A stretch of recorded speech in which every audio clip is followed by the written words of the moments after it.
목회를 하면서 어떤 가정이 절대적인 기준으로 볼 때에 가장 행복하고 또 어떤 가정이 불행한 가정일까, 여기에 대해서 생각을 해본 적이 있습니다. 행복한 가정은 가정 그 자체로 자신들만 행복한 것이 아니라 다른 많은 사람들에게 그 가정이 순기능적 역할을 해서 좋은 가정의 본이 되는 것입니다.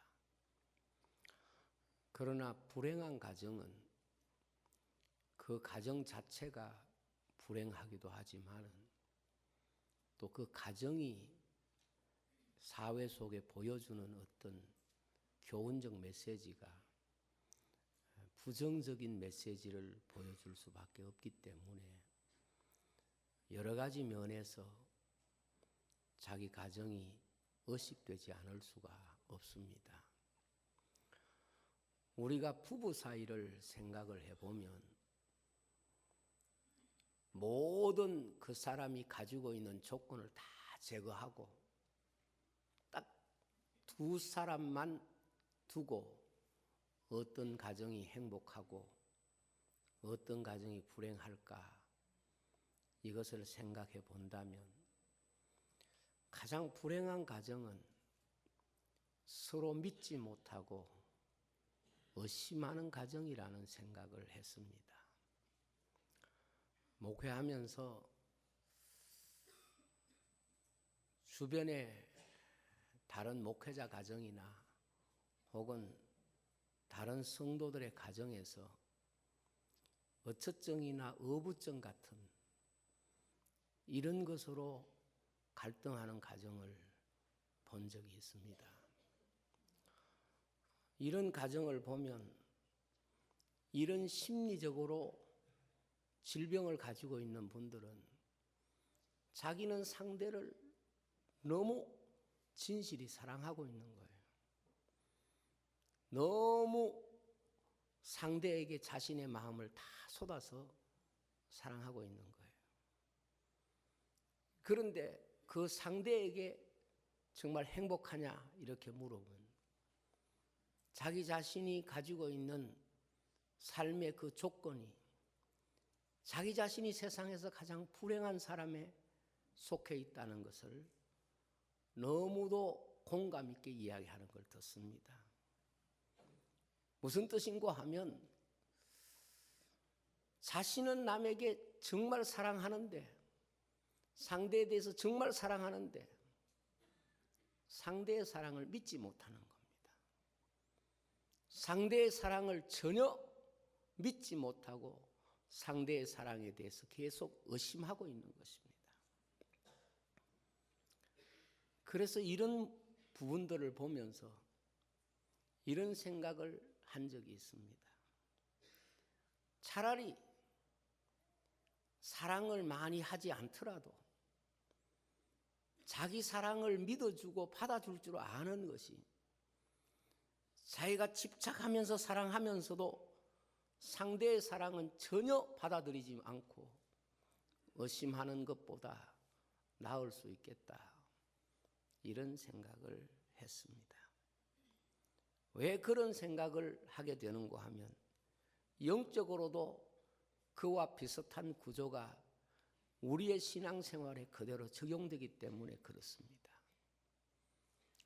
예를 들면 어떤 분들은 교회 와서 정말 충성합니다. 교회 일에 빠지지 않고 헌신합니다. 열심히 기도합니다. 누구보다도 성실하게 신앙생활을 하는데 언제나 하나님의 사랑에 대해서 믿음을 갖지 못하는 겁니다. 심지어 어떤 사람은 그렇게 봉사하면서도 하나님 나 버렸었는가 봐, 하나님 나를 버리신 것 확실해, 자기가 하나님의 사랑에 대해서 전혀 믿음을 갖지 못하고 하나님의 사랑에 대해서는 완전히 닫힌 문을 가지고 있는 이런 분들을 볼 때가 있습니다. 이런 분들을 볼 때마다 더 열심히 충성하고 헌신해야만이 그 사람이 행복해질 수 있을 거라는 이런 생각이 무너지게 되고 사라지게 됩니다. 사실 이런 사람일수록 내가 더 충성하면, 내가 더 봉사하고 내가 좀 더 기도하면 하나님의 사랑을 받을 수 있을까?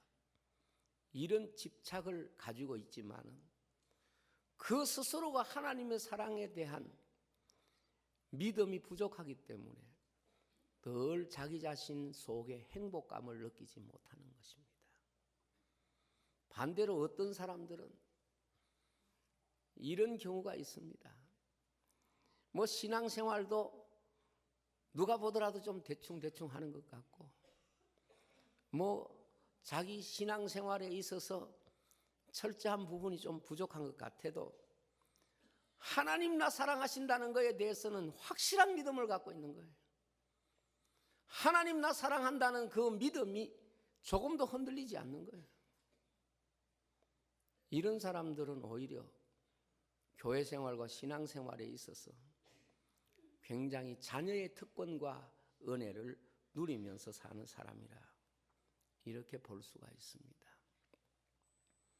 기독교는 내가 하나님의 사랑을 받기 위해서 노력하고 도를 닦고 선행을 쌓아가는 그런 종교가 아닙니다. 하나님이 우리를 먼저 사랑하시고 그 하나님의 사랑을 깨닫고 그 사랑을 받은 하나님의 자녀의 축복과 은혜를 믿음으로 누릴 줄 아는 것이, 이것이 기독교 복음이고, 이런 신앙을 우리가 가지는 것이 대단히 중요합니다. 사실 예수님 당시 바리새인들은 그들이 이렇게 저렇게 하나님의 사랑을 받아야 된다고 생각하고 철저하고 하나님의 사랑을 받기 위해서 정말 가리는 것이 많은 이런 삶을 살았지만 그들에게는 하나님의 사랑에 대한 확신이 부족했습니다. 하나님의 사랑으로 인한 기쁨이 별로 없었습니다. 그들은 천국의 기쁨을 알지 못했습니다. 예수님이 말씀하신 대로 세리와 창기들이 오히려 예수님을 통하여 하나님의 사랑을 발견하고 그 사랑의 소중함 때문에 자기 인생의 축복과 행복을 찾은 것을 볼 수가 있습니다. 오늘 우리가 이 세상을 살아가면서 신앙생활은 내가 얼마나 많이 사랑하느냐, 그것도 중요하지만 그보다 확실히 더 중요한 것은 하나님이 나를 사랑하심에 대한 믿음을 정말 가지고 있느냐, 하나님이 나를 정말 사랑하신다는 그 믿음을 가지고 있느냐, 그것이 바로 자녀의 축복이고 특권인 것입니다. 여러분들이 잘 아는 데서 자녀는 자신이 부모를 사랑하는 이런 환경과 내용들은 부실할 수가 있습니다.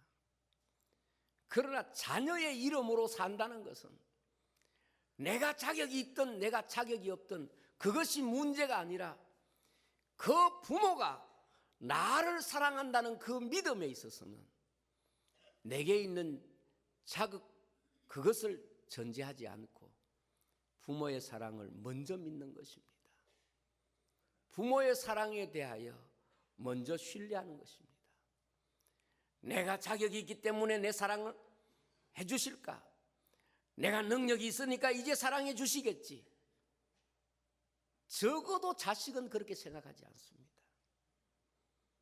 자식은 그 부모의 사랑에 대해서 참으로 어떤 상황 속에서도 내면에서는 그것을 믿기 때문에 여러 가지 수많은 문제들이 부모와 자식 사이에 일어나지만 그 사랑 안에서 다 극복이 되는 것입니다.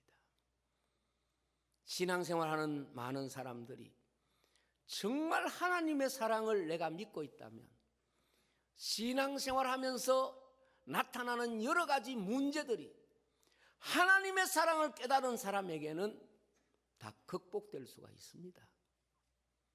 그러나 하나님의 사랑을 믿지 못하는 사람에게는 일생을 봉사하고 충성한다고 하더라도 그에게는 여전히 한평생 신앙생활이 제자리 걸음이지 관계에 있어서 그는 하나님의 자녀로 사는 것이 아니다. 그렇게 말할 수가 있습니다.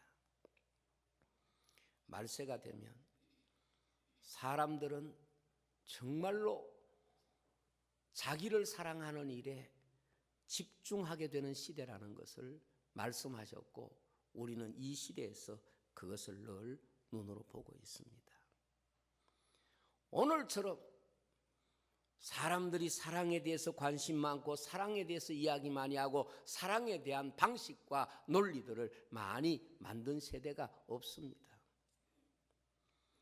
문제는 오늘 현대인들이 정말 외로운 것은 나를 사랑하는 그 사랑에 대한 신뢰가 없습니다.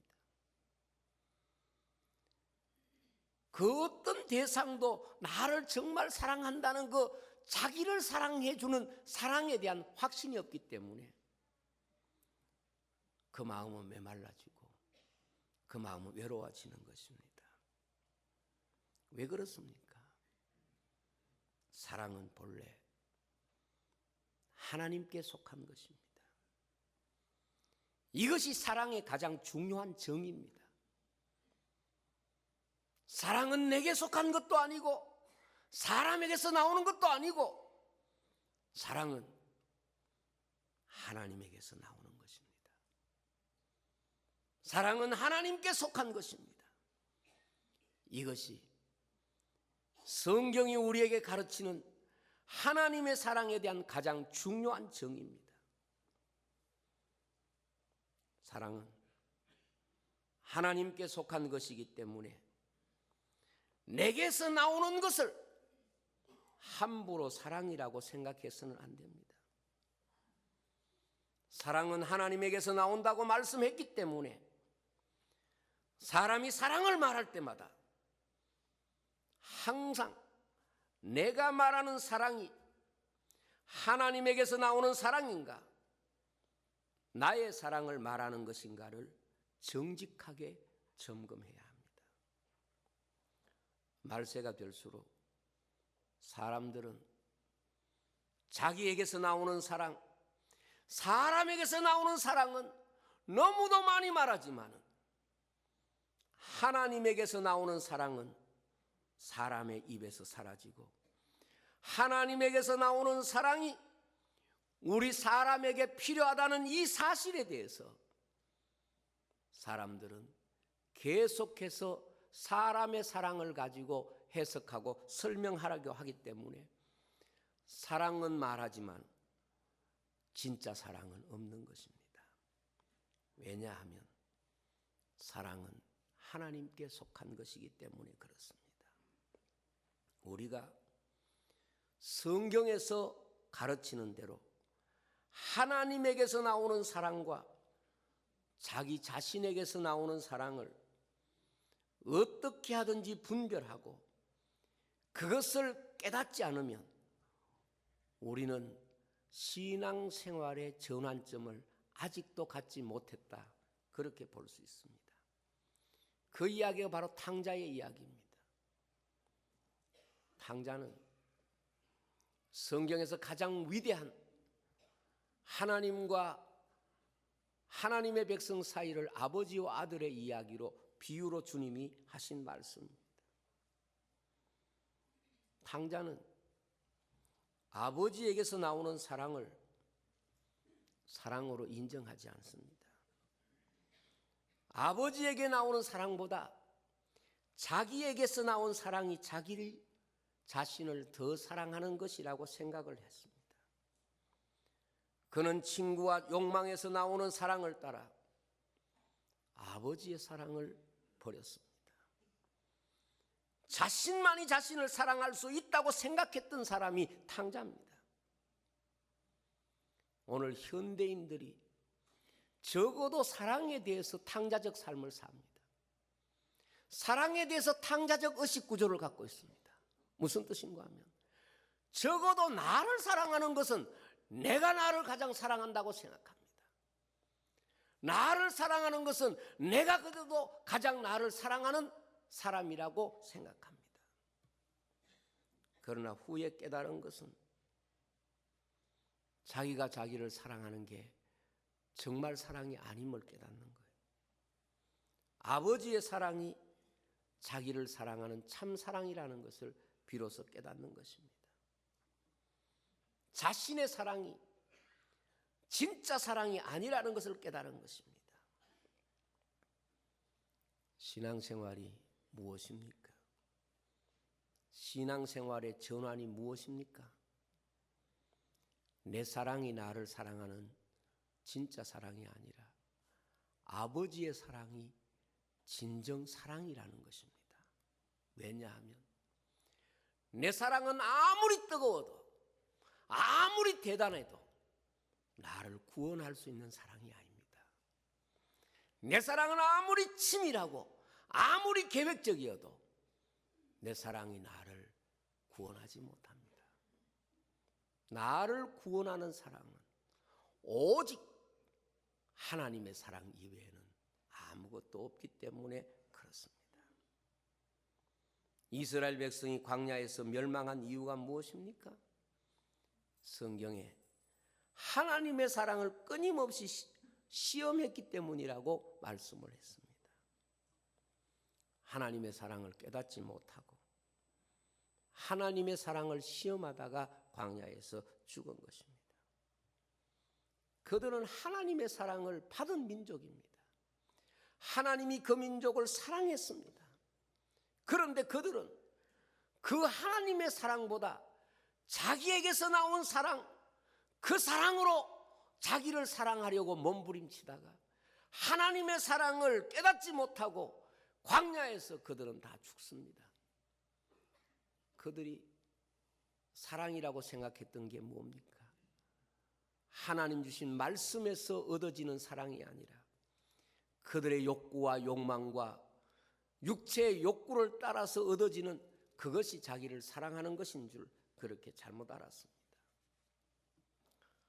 저는 오늘 현대인들이 가지고 있는 가장 큰 비극은 다 종말에 그 성경의 말씀과 같이 자기를 사랑하는 것은 자기라고 하는 이 탕자적 사랑의 사고방식에서 벗어나지 못하고 있기 때문에 자기 사랑하는 것이 결국은 자기를 구원하지 못하고 내가 나를 사랑하는 것이 나를 구원하시는 하나님의 사랑을 대신하고 있기 때문에 이것이 어리석음이 된다는 걸 깨닫지 못하는 것입니다. 여러분, 우리가 아무리 자식을 사랑한다고 해도요, 내 사랑 가지고 자식을 구원할 수가 없습니다. 부부가 아무리 사랑한다고 해도 그 사랑이 상대를 구원할 수가 없습니다. 성경의 사랑의 개념이 뭔가 하면 욕망을 채우는 것이 아니라 성경이 말씀하고 있는 사랑의 개념은 구원입니다. 하나님이 세상을 이처럼 사랑하사 독생자를 주셨으니 이는 저를 믿는 자마다 멸망치 않고 구원을 얻게 하며 이게 사랑입니다. 종말이 되면 구원이 아닌 것을 사랑으로 생각하는 이런 운동이 사람들에게 일어날 거예요. 지금 그런 모습들을 우리가 봅니다. 그러나 하나님의 사랑은 언제나 인간을 구원하시는 바로 그것이 하나님의 사랑인 것입니다. 이스라엘 백성들이 광야에 나왔던 것이 무엇입니까? 이스라엘을 구원하시는 것이 하나님의 사랑인데 이스라엘 백성들은 구원하시는 하나님의 사랑이 필요 없고 우리의 욕심을 채우는 그 사랑을 하나님이 채워주기를 원하는 겁니다.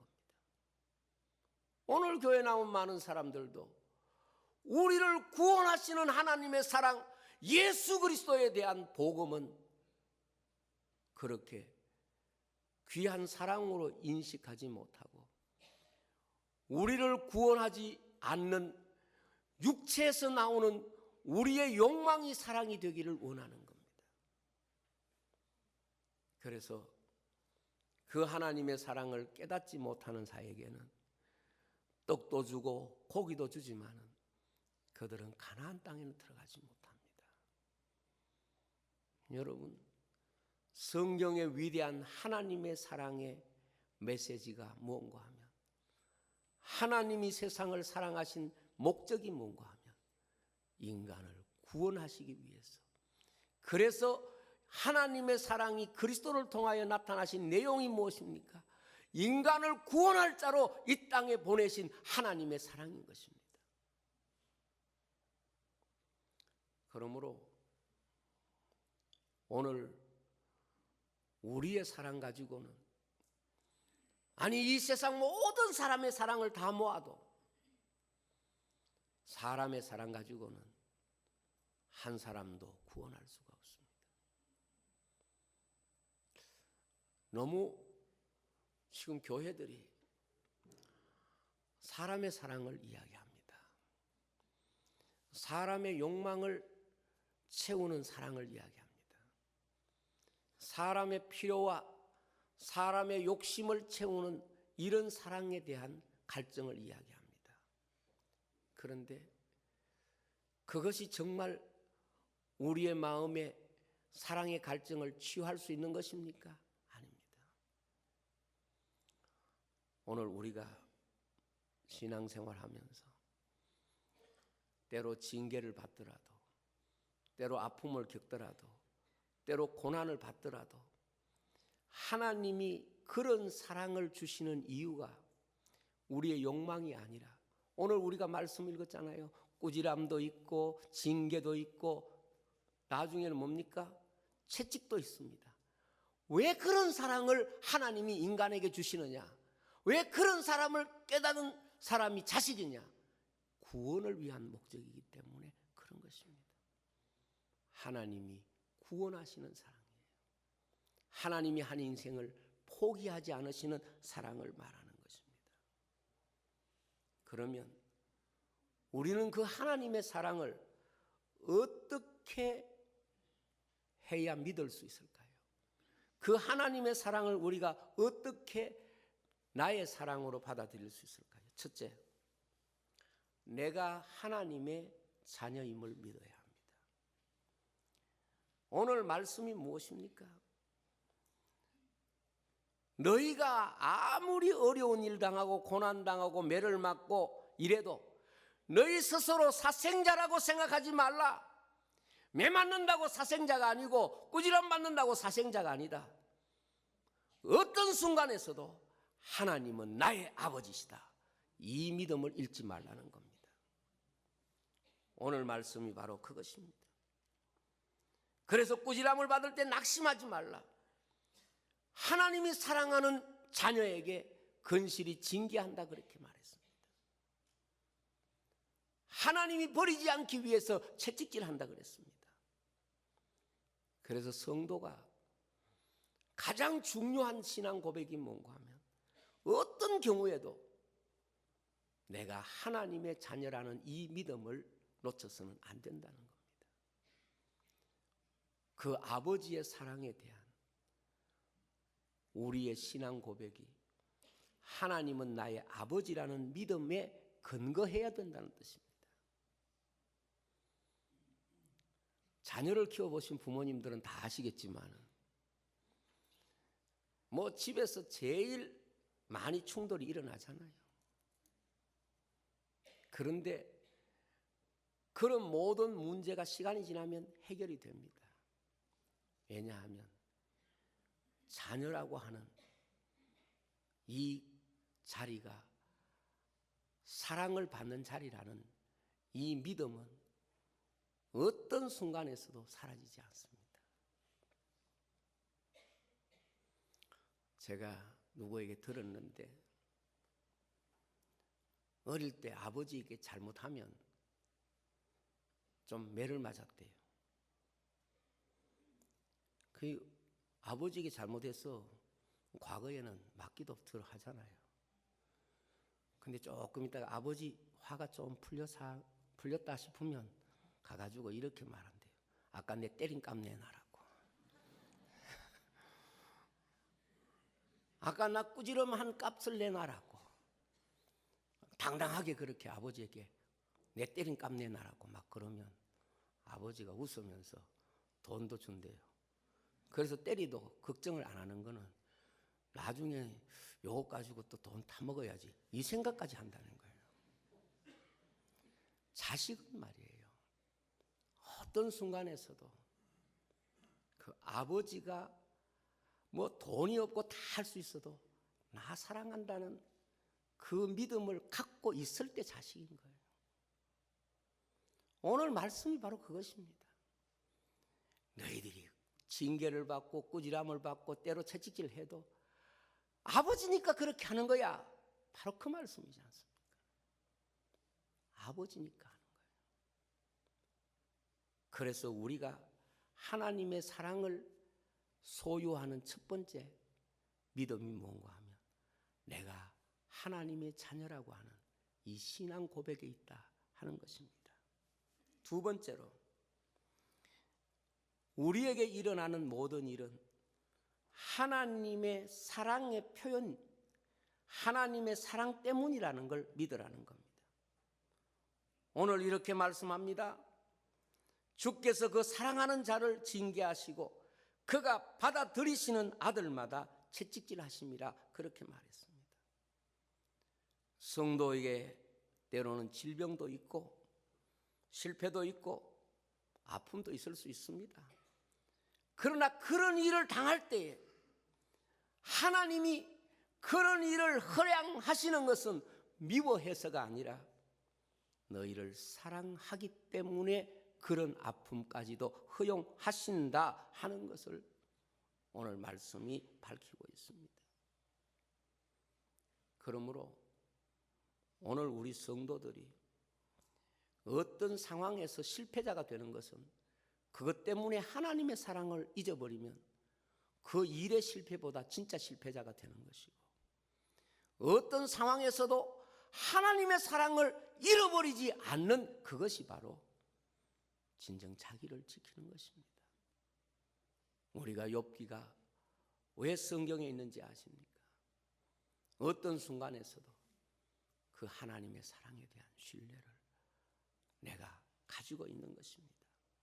그 다음 세 번째로 내가 받는 모든 것이 전부 하나님이 우리에게 유익을 주시기 위해서 주신다는 겁니다. 오늘 11절 말씀에 징계가 당시에는 즐거워 보이지 않고 슬퍼 보이나 후에 그로 말미암아 연단받은 자들은 이와 같이 평강의 열매를 맺느니라 그랬습니다.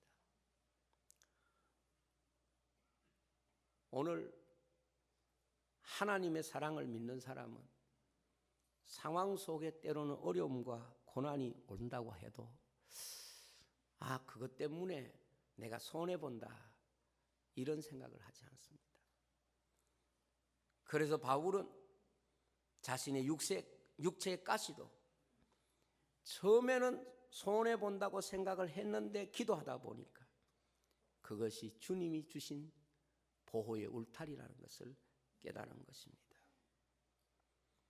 오늘 우리가 이 땅에 살면서 손해와 덕을 상황에 두지 마세요. 하나님께 두어야 되는 것입니다. 그것이 자녀가 살아가는 도리인 것입니다. 그래서 자식과 부모가 함께 있을 때 부모가 손해를 볼 수는 있어도 그 부모 때문에 자식에게 손해를 입히지 않는 이런 심리적 구조가 우리에게 있는 것입니다. 그리고 네 번째, 우리가 알지 못할 때는 하나님의 사랑이 언제나 답이라는 것을 기억하라는 것입니다. 그래서 오늘 말씀을 곰곰이 보면 하나님은 사랑하기 때문에 징계도 하고 하나님은 사랑하기 때문에 우리에게 아픔을 주는데 만약 너희에게 징계가 없으면 사생자라는 겁니다. 우리가 하나님의 뜻을 다 알 수는 없습니다. 아버지의 말씀도 다 모릅니다. 대개는 우리의 생각과 반대되는 경향이 많습니다. 이럴 때 우리는 하나님의 사랑에 대해서 생각하게 됩니다. 하나님 나 사랑하는 거 맞는가? 이런 생각을 하는데 오늘 말씀에는 그것이 아니라는 겁니다. 하나님이 답을 가지고 있으니까 하나님 사랑을 믿고 기다려보라는 겁니다. 하나님 사랑 믿고 하나님 신뢰하고 그분에게 너 자신을 맡길 수 있어야 하나님의 사랑이 우리에게 나타나는 거예요. 인간 사랑도 마찬가지입니다. 어린 자녀들은 부모의 사랑을 제일 많이 받지만 그 사랑을 모릅니다. 그러나 부모가 그 사랑을 모른다고 해서 사랑의 자리에서 벗어나는 게 아닙니다. 모르지만 그 사랑을 받으면서 그 자리에 있다 보면 부모의 사랑이 깨달아지고 해석되어지고 또 그 답을 찾게 되는 것입니다. 이 이야기가 바로 성경의 아브라함의 이야기입니다. 아브라함의 이야기를 여러분들에게 이 시간 하고 말씀을 마치려고 합니다. 하나님이 아브라함에게 고향을 떠나라고 했습니다. 그리고 아들을 주시겠다고 약속을 했습니다. 그런데 아브라함이 고향을 떠났는데 아들은 75세의 부름을 받는데 100살이 되도록 아들을 안 주신 거예요. 얼마나 답답했겠습니까? 그러니까 여기에서 자기 생각이 개입되는 거예요. 자기 사랑이 개입되는 거예요. 그러니까 하나님의 사랑을 거스르는 사랑이 되고 만 거지요. 100세의 아들을 주었습니다. 이제 좀 커서 장가 보낼 나이가 됐습니다. 하나님이 바로 그때 말씀하십니다. 너의 아들을 모리아산에 가서 제물로 바쳐라 하는 것입니다. 여러분, 이때 아브라함은 하나님의 말씀을 듣기는 하고 순종하기는 했지만 하나님의 사랑을 거기에서 발견할 수는 없었습니다. 어떤 아버지가 그 소리 듣고 하나님 나 사랑하는구나 이렇게 생각할 수 있겠습니까? 이렇게 생각은 할 수 있겠지요. 하나님, 우리 아들 아직 장가 안 갔습니다. 장가 보내고 무슨 자손이라도 하나 보고 난 뒤에 바치라 그러면 그래도 하나님 그래도 좀 근데 지금 딱 바치면 끝이잖아요. 이런 생각. 두 번째로 하나님 어떻게 아버지에게 자식을 바치라고 그럽니까? 이건 말이 안 되는 겁니다. 윤리적으로도 안 되는 겁니다. 그 다음에 세 번째로 자기 자신이 아무리 생각해봐도 그러한 일들이 하나님에게도 유익이 될 수 없다 그렇게 생각했을 수가 있습니다. 그런데 아브라함은 하나님 말씀을 듣고 그냥 순종합니다. 산 아래에 도착했을 때 하인들은 다 떼버리고 아들에게 장작을 지우고 자기는 불과 칼을 들고 산에 올라갑니다. 아들이 묻기를 나무도 있고 불도 있고 다 있는데 재물은 어디 있습니까? 이때 아브라함의 대답이 이겁니다. 아브라함의 대답이 이겁니다. 하나님이 예비하실 거야. 이게 다시 다르게 표현하면 이런 겁니다. 아버지가 다 예비해 놨어. 우리 걱정할 거 없어. 그런 뜻과 곧 같습니다. 우리는 아버지 시킨 대로만 하면 되는 거야. 이렇게 올라가는 거예요. 모리아 산에 올라간 이삭의 나이를 학자마다 조금 다릅니다만 학자들은 27살 정도로 추정하고 있습니다. 27살 된 이삭이 이기겠습니까? 127살 된 아브라함이 이기겠습니까? 이럴 때 젊은 사람들은 딱 이런 생각이 들어옵니다. 아, 치매 걸렸구나. 치매 걸렸구나. 누가 그렇게 안 생각하겠습니까? 아, 아버지가 너무 오래 사셨구나. 이제 치매가 왔구나. 요양병원에 가야 되겠구나. 이런 생각을 누구라도 할 수 있잖아요. 그런데 아브라함은 이삭에게 이렇게 말했을 겁니다. 하나님이 너를 제물로 요구하신다. 보통 아들 같으면 아버지 생각해 보세요. 그건 절대로 아닙니다. 그런데 이삭은 아버지의 말에 순종합니다. 그것이 아버지의 뜻이고 아버지가 하나님으로부터 들은 음성이라면 이 구조를 잘 아세요. 아버지가 하나님께 순종하듯이 나도 아버지께 순종하겠습니다. 그겁니다. 아버지가 하나님 말씀에 지금 순종하듯이 나도 아버지의 말에 순종하겠습니다. 이 아들의 모습 위에 어떤 모습이 겹쳐지는가 하면 이 순간을 성경은 이렇게 말합니다. 이 이삭이 예수 그리스도의 모형이라는 겁니다. 예수 그리스도의 예표라는 것입니다.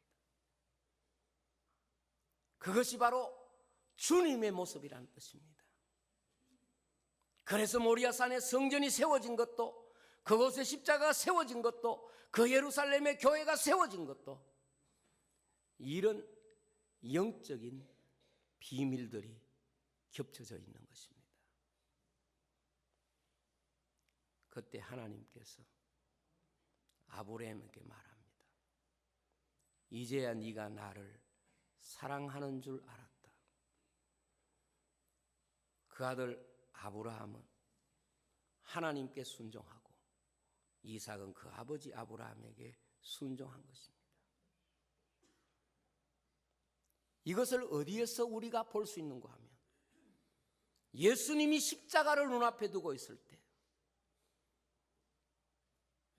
예수님이 이렇게 말씀합니다. 아버지께서 내게 주신 잔을 내가 마시지 않겠느냐, 이렇게 말합니다. 이삭이 한 그 모습과 거의 같습니다. 아버지가 하나님의 말씀을 순종한다면 나는 아버지의 말씀을 순종해야지요. 예수님은 아버지께서 내게 주신 잔을 내가 어떻게 마시지 않겠느냐, 이렇게 말씀을 했습니다. 아들이 무엇입니까? 아버지의 사랑을 믿는 사람입니다. 세상의 모든 사람이 그 사랑을 믿지 않아도, 이 세상의 모든 사람이 그 사랑을 부인한다고 하더라도 아들로 산다는 것은 아버지의 사랑을 믿고 있다는 뜻입니다.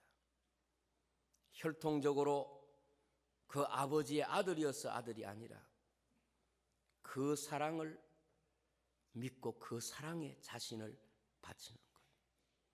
이것이 바로 하나님의 사랑이 그 아들에 의해서 증명되는 십자가의 원리입니다. 우리가 어떻게 하나님의 사랑을 압니까? 그 아들 되시는 예수님이 하나님의 사랑에 순종하여 자신을 십자가에 드리는 것을 통하여 우리는 하나님 아버지의 사랑을 알잖아요. 오늘 세상이 어떻게 하나님의 사랑을 알까요?